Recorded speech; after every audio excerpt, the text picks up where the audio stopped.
YouTube. It's Amanda Hoovey. I wanted to talk to you about a different video than I normally do.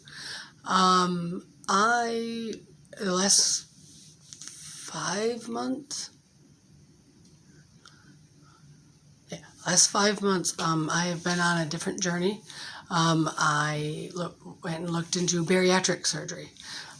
So I'm going to tell you a little bit about the beginning stages of my bariatric surgery, and then in the next video I'll talk about the first week and then the second week, and I'm actually 3 weeks out today. So May 10th of this year I went and seen John Schramm out of Zeeland, Michigan, and he talked about the surgery, the difference between the bypass and the sleeve, and the benefits and the pros and the cons. And we all got to meet individually with him. So I met with him, and 11 years ago I had what was called a laparoscopic fundinisson. So basically that is where they take the top of your stomach and the bottom of your esophagus and wrap the stomach around the base of the esophagus to prevent the stomach acid. So because of that, I would have had to have the bypass. So we got the ball rolling. Found out my insurance company only needed 3 months of a paper trail. So I was not required to lose any weight, but I did have to see a dietitian once a month, the doctor once a month, and then a psychologist once a month. And if you see me looking down, I'm looking down at my notes. My weight when I started was 253. And don't mind the door, it's my husband.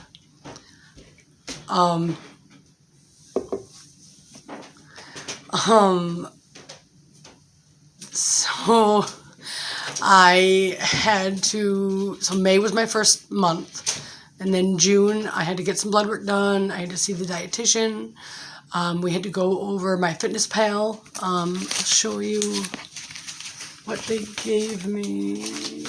So this is the paper they gave me.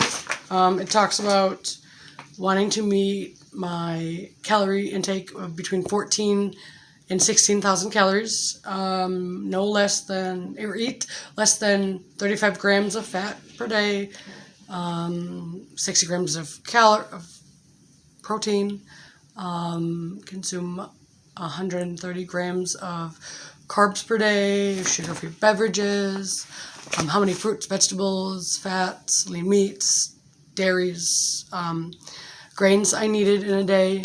And then it talked about how to read the labels, what foods are best, what foods are not, to get rid of pop, which I already had.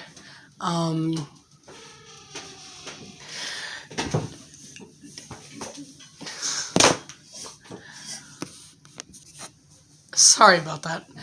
My husband interrupted. But so talked to the dietitian, told her what I generally eat, how long I've been overweight. I've been overweight probably since I was about 10.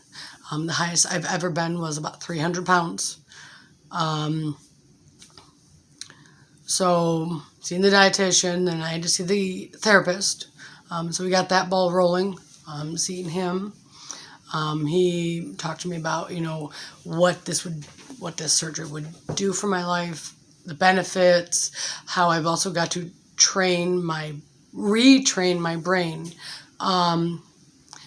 to think differently, because with the surgery, you're changing a lot. Your eating habits, especially if you're an emotional eater or a binge eater, which I was also bulimic. So I had a lot to change, and I still have a lot to change. I still have a lot going on.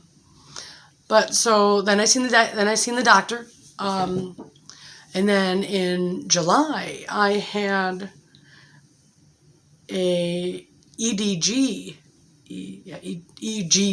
done, where they put a camera down my throat and in my esophagus. that would determine, you know, if there was any hernias or any issues that they needed to fix during the surgery. They found out that, yes, they would have to take down my Nissen. They found a golf ball size hernia inside my stomach, from what I understand. So had that done. And then on the 26th of July, I also had a acid reflux test. So they take a tube about the size of a bendy straw, put it in your nose, down the back of your throat, and all the way into your stomach. You get to lay there and swallow tablespoons of salt water on your side, and you have to hold your swallow. If you've ever done that, that is not easy, especially having a tube in the back of your throat. That's the best you can do. If you swallow, you have to restart just that little part over. But after the hour, then they were able to take that out, and then they put a smaller tube in.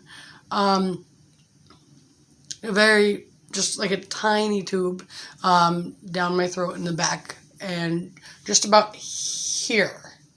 And that had to stay in with a little box for 24 hours, and it would measure my acid reflux. Well, from that, so the 27th, I got to take it out.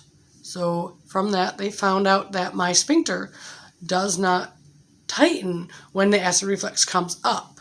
So the Nissen wasn't really help that. So the Nissen wasn't really doing its job as well. So July went out, got the test results done, and then I found out in August, the beginning of August, I was able to schedule my surgery. So my surgery date was scheduled for August 24th. And then I had to do my measurements. My waist was 42.5. My hips were 52. At that point, I was down to 47.5. Like I said, my insurance company did not require any weight loss, just paper trail. But I still worked on eating healthier, cutting out sugars, carbs, pop, which, like I said, I already do, alcohol, which I didn't have a problem with. So that kind of ends this video. If you would like to see or like to hear about my surgery and then the first week, tune in for the next one. Don't forget to subscribe and like this video. I'll see you in the next video. Bye, everyone.